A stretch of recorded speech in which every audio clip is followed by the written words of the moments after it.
It's Eric Pappenfuss. It's good to be back. Here we are in the collectibles room of Midtown Scholar. It's Friday, so it must be a buy day. And I wanted to tell you a little bit about my time buying books in the Low Countries of Europe. It was so much fun. If you watched last week's buy day, you know we went to Antwerp and the great printing museum there. But we went to a number of really interesting bookstores, bought some interesting books, and I thought I'd share them with you today on buy day, so let's get right to it. Now, the first thing you need to know, Amanda, about buying books in the Low Countries, or Europe in general, is that what's old in America is not what's old in Europe. And you see this when you're walking around a place like Amsterdam with all the amazing 17th century architecture, so well preserved, these incredible buildings. But you also see it at places like the Amsterdam Book Market, which is an outdoor book market, much like our tent sale, except it has dealers from all over the Netherlands. It's only open on Fridays. We got to go on a Friday, which was amazing. And we'll show you some pictures here. You can see what some of the stalls look like. But right away, you're going to notice that there were books that were 300 and 400 and 500 years old mixed in with modern novels and anything that you could possibly have. I've never seen an outdoor tent sale with so many old books. And we went to one particular stall that was run by a bookstore called the Antiquariaat Klikspaan in Leiden. And Antiquariaat is the Dutch word for old bookstore. Pretty cool word. And the guy from Leiden was amazing. And he says he makes the trip every Friday because he sells more books at the Amsterdam Outdoor Book Fair than anywhere else in Europe. Wow. And going through his stall, I found this incredible book, Amanda, a book that I didn't know I needed. It's amazing. It is a copy of Robinson Crusoe in Dutch. Now, I wanted a book that was published in Amsterdam. There's a book that was published in Amsterdam. This one in 1736.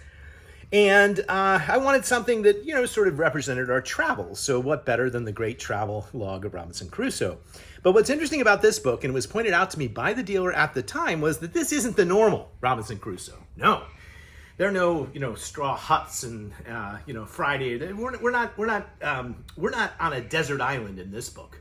This is the little-known third book sequel to Robinson Crusoe, also written by Daniel Defoe, that is about, and just zoom in on this frontis if you would, Amanda. It's about Robinson Crusoe and his adventures in outer space.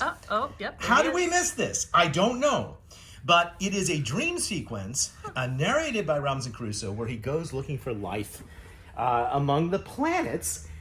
And the story goes, originally Robinson Crusoe was written anonymously. Daniel Defoe was later unmasked, and some people felt a little gypped. They thought it was a real story of a shipwreck. And so Defoe wrote this in the voice of Robinson Crusoe, and it's a meditation on philosophy and all sorts of sort of true ideas in an effort to show that even fictional pieces can have truth to them. I know this is weird, and we missed it, but I think this could be the first book about interstellar space travel. And look at this frontis one more time, because the frontis was done by an Amsterdam engraver by the name of Picard. So just down the street from where the book stall was, there was Picard's engraving studio, and he had a school for engravers, and it was quite famous. And he did this piece. Also, note that the planets are at least revolving around the sun, even though there are lots of angels and demons and things. And well, at any rate, one of the other interesting places we went to in Amsterdam, Amanda, was Rembrandt's studio and his painting school.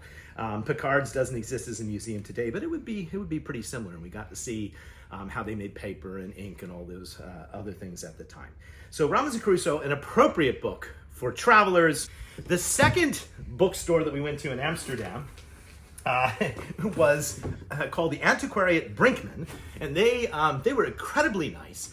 And one of the tips I like to do is I like to find out what the bookstore is specializing in, and then try and buy things that they aren't as interested in as the things that they really, really like. And what was interesting about the Antiquarius Brinkmann was that they had very few books in English. In fact, they had one book in English in the entire store, and they didn't really care that much about it. And so I said, I would love to buy that book, even though it's so big that I'm going to have to put it in my carry-on bag and lug it all the way back to the United States. And this is one of 2 volumes that I brought you, Amanda. But I couldn't help myself because it is another book which, like Robinson Crusoe, claims to potentially be the first ever British novel, and that is Pilgrim's Progress. This is actually the collected works of John Bunyan, but it includes Pilgrim's Progress, and it has not only this wonderful frontispiece, but it also has these just fantastic engravings throughout about scenes from the Pilgrim's Progress journey. Now, Pilgrim's Progress is a Christian-themed novel. The protagonist's name is Christian, and he goes on adventures, much like Robinson Crusoe does.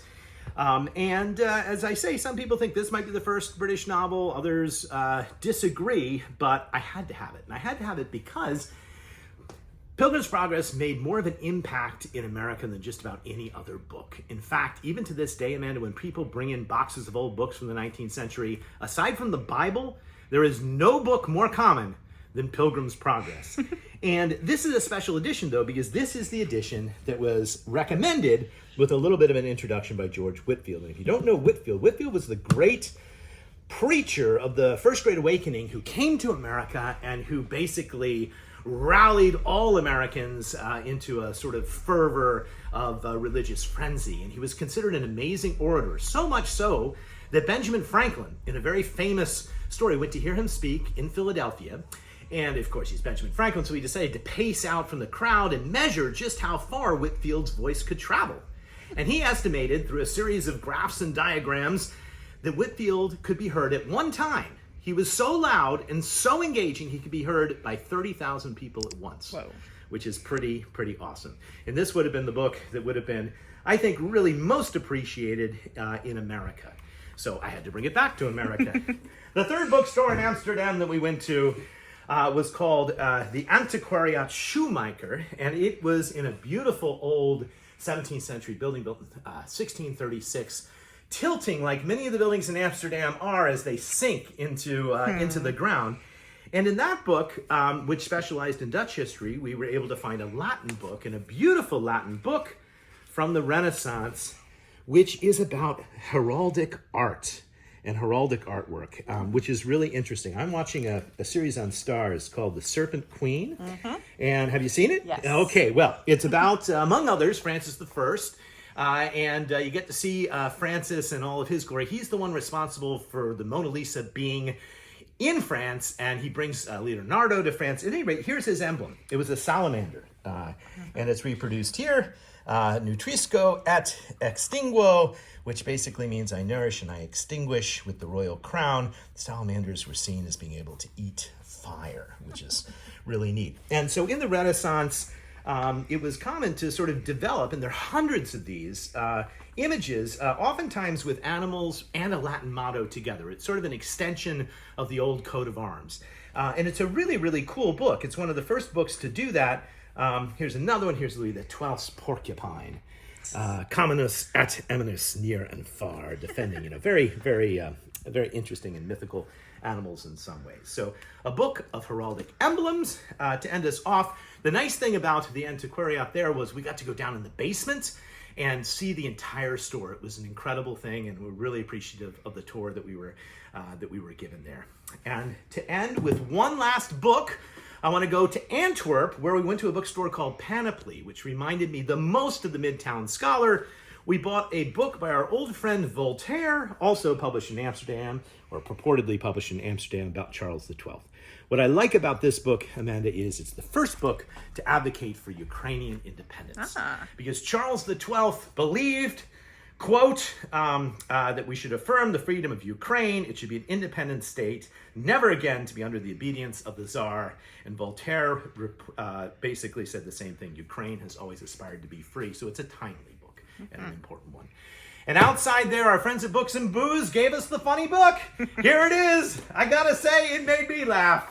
It's the first 10 million digits of pi. Oh, and that's the whole book. There's the table of contents. There's page 1. And do you know what happens after page 1, Amanda? Oh. It becomes 10 million digits that you can only read with the help of the handy magnifier enclosed in the book. Well, that's our adventures in the Low Country buying books. Thanks for watching today. And every week, we'll see you next week back here in Harrisburg for more adventures in the world of books.